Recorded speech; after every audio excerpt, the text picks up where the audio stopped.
भगवान श्री कृष्ण जी अर्जुन को कर्मों का फल के संबंध में अपने गीता उपदेश देते हुए यह बताते हैं कि पूर्व जन्म के कर्म फल, शुभ कर्मों का शुभ फल, पाप कर्मों का बुरा फल जरूर मिलता है मनुष्य को। और कर्म पर ही एक कहानी भी गुरु और शिष्य की बताते हैं, जो एक पहाड़ी में एक छोटे से कुटिया में रह रहे होते हैं। जो गुरु थे उनमें भविष्य देखने की शक्ति थी।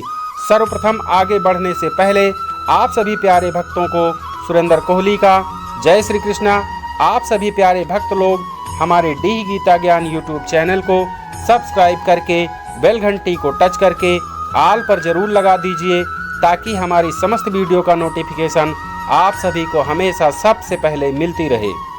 तो प्यारे भक्तों, इस कहानी से आपको बहुत कुछ सीखने को मिलेगा, क्योंकि कर्मों का फल बहुत बड़ा होता है।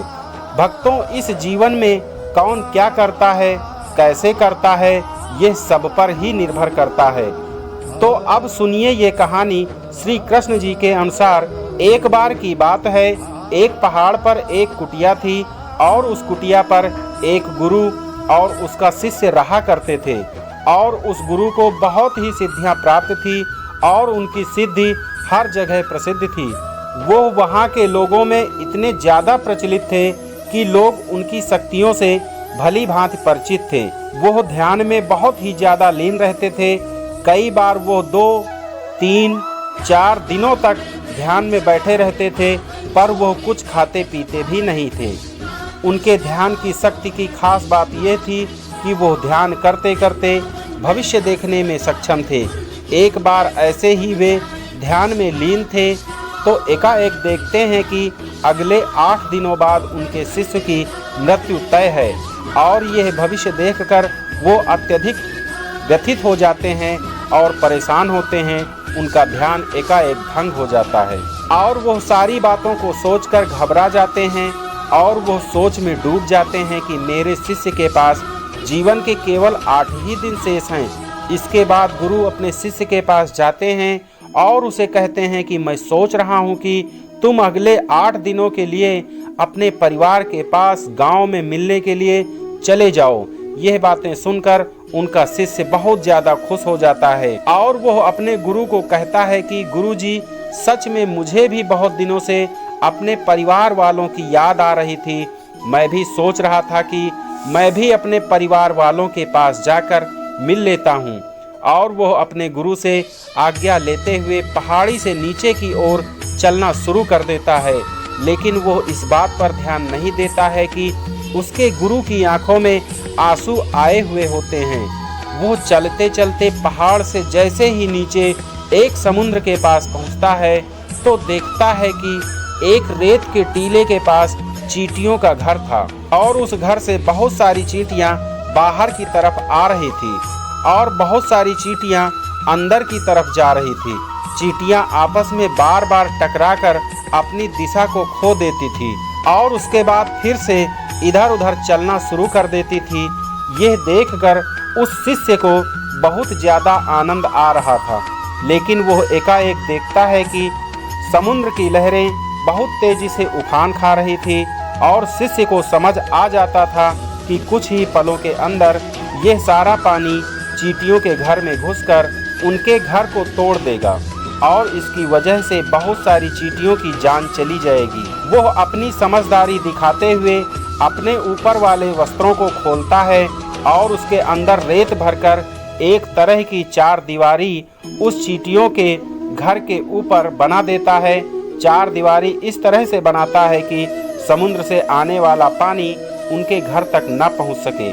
साथ ही साथ वो अपनी समझदारी दिखाते हुए एक तरह की नाली बनाता है, जिसकी वजह से वो समुद्र की तरफ से आने वाला पानी उस नाली में बहकर दोबारा समुद्र में जा सकता है। इस समझदारी की वजह से बहुत सारी चींटियों की जान बचा लेता है और आने वाली एक नाव में बैठकर अपने घर की ओर समुद्र पार करके निकल जाता है। वो अपने परिवार के साथ आता है और उसे पता भी नहीं चलता कि कैसे समय गुजर जाता है। वो अपना सामान बांधकर सोचता है कि अगले दिन मैं अपने गुरु के पास वापस चला जाऊंगा। अगले ही दिन में सुबह सुबह वो अपने गुरु के पास जाने के लिए निकल जाता है। वहाँ उसके गुरु कुटिया में बहुत ही ज़्यादा दुखी होते हैं। उनको लगता है कि उनके शिष्य के 8 दिन पूरे हो गए हैं, अब तक तो मेरा शिष्य इस दुनिया को छोड़कर जा चुका होगा।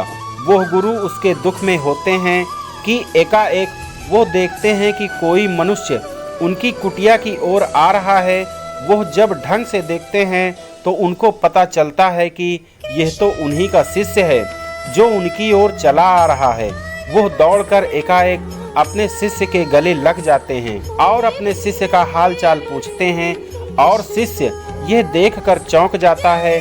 गुरु को समझ नहीं आता है कि कैसे उनका देखा हुआ भविष्य गलत हो गया।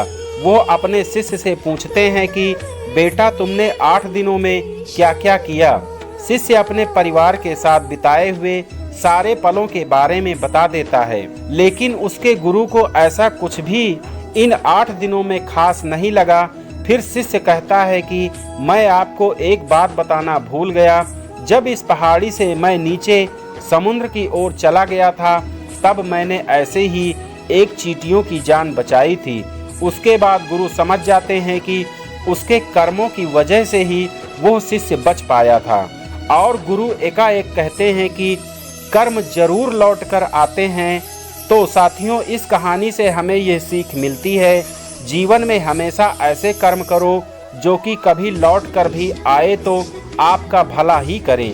हमारे कर्म हमेशा लौट कर वापस जरूर आते हैं, तो हमेशा ध्यान रखें कि किसी का भी बुरा ना सोचें, ना ही किसी का बुरा करें, सबका भला सोचें। और यदि कोई बुरा भी करता है तो उसको भगवान भरोसे छोड़ दें, क्योंकि भगवान सभी न सभी को एक ना एक दिन सबके कर्म जरूर लौटाते हैं। तो प्यारे भक्तों, मिलते हैं अगली किसी अन्य वीडियो में। तब तक के लिए आप सभी को सुरेंद्र कोहली का जय श्री कृष्ण।